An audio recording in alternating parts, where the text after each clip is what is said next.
A very good morning to everyone. This is the phase of lockdown, and we all understand it has not been an easy ride for any one of us.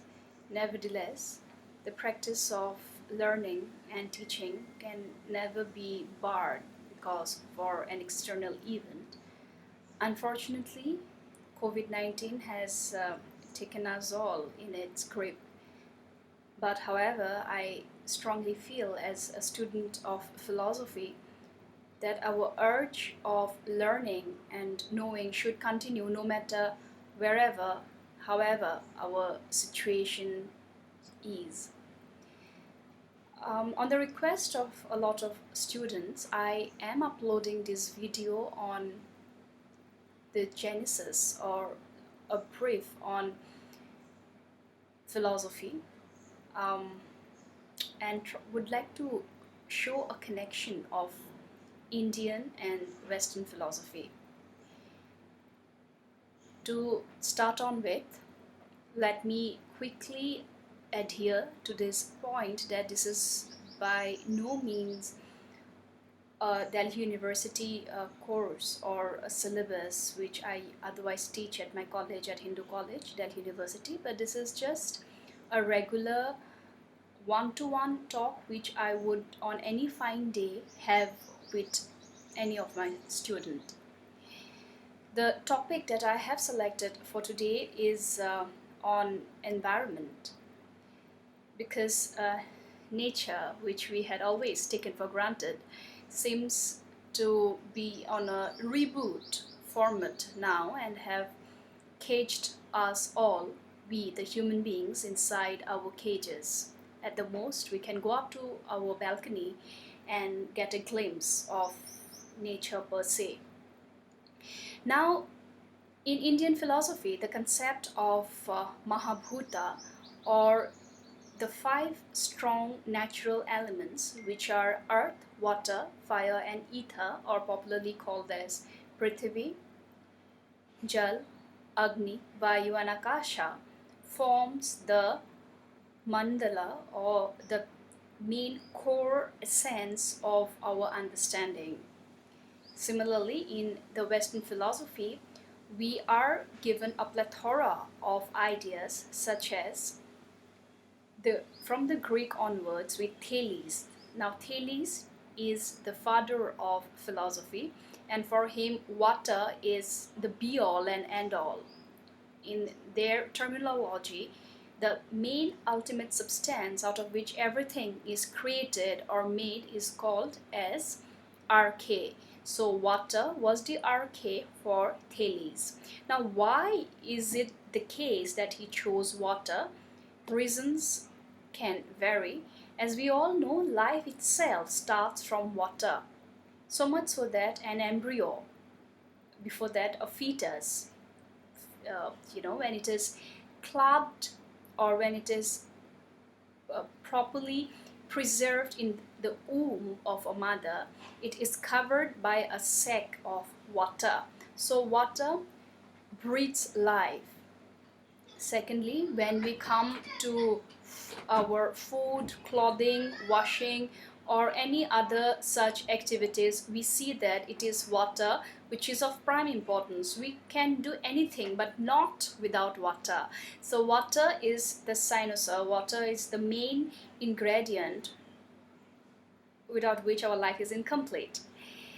Now, Heraclitus, this other Greek philosopher, considered fire as the be-all and end-all of life, so much so that Heraclitus had said that without fire there can be no existence, there can be no life. And reasons again are many. For instance, we know that fire signifies warmth, light, radiance, wisdom. And many a times it has been said, or many a times it has been reviewed that even in some other religions like Zoroastrianism, fire or Ahura Mazda is at the cynosure. It's their main principal deity. Even in Sanatan Dharma, we see the significance of fire. Here, when I am talking about Sanatana Dharma, I am slowly coming to the Indian philosophy or the Vedic moments of performatory acts. So even in our daily performatory acts, like for instance in certain auspicious tithis like today, which is Akshay Tritiya, as I understand Akshay Tritiya, Akshay means the brightest of the lot, and Tritiya, the three brightest stars, sun, moon and Mars, all shining brightly in their own domain, in their own houses, is giving us, the earthlings, a lot of power, a lot of energy. So as they say, in any auspicious or otherwise, we do light an earthen lamp to whosoever particular gods or goddesses may be. And then what we do is actually we are lighting fire in an earthen lamp, and that signifies we are giving out positivity, we are giving out light, not we, but the earthen lamp is giving out fire, is giving out light, is giving out warmth, is giving out a lot of brightness to the otherwise prevailing circumstance. And one thing for sure, that every night that we all retire to, we have this hope in us that tomorrow will be a better day. So the earthen lamp exactly does that. Now, again, lighting of diyas was one of the performatory acts that we do in our day-to-day life. Let me very quickly talk about one of the extreme stages of life, death.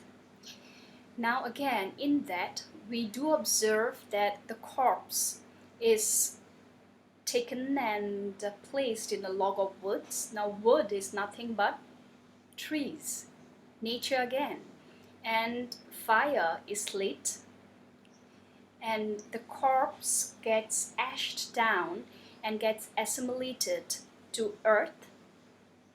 And as the practice goes, I'm again, let me just add as a footnote, I'm not talking about the modern electronic cremations that happen. It is mostly the traditional convention that carries on. Now, when the corpse gets ashed down, we carry the ash very respectfully, and we also see, that it kind of rises up in the form of vapor and touches the akasha or the ether, and that ash is collected and very respectfully is thrown in a river. So the Panchabhutas, which forms a very important part of our day-to-day life, also is a very crucial, plays a very crucial role in our every performatory act. So be it the Western philosophers, be it the Indian philosophers, we see nature as the be-all and end-all. Without nature, there is nothing. And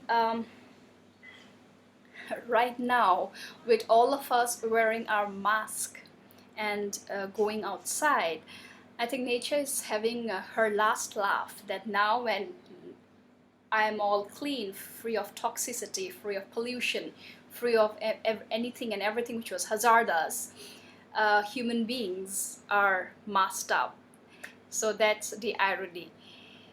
So today, this was a very quick video clipping of nature from a little bit of Greek philosophy and a little bit of the Vedic.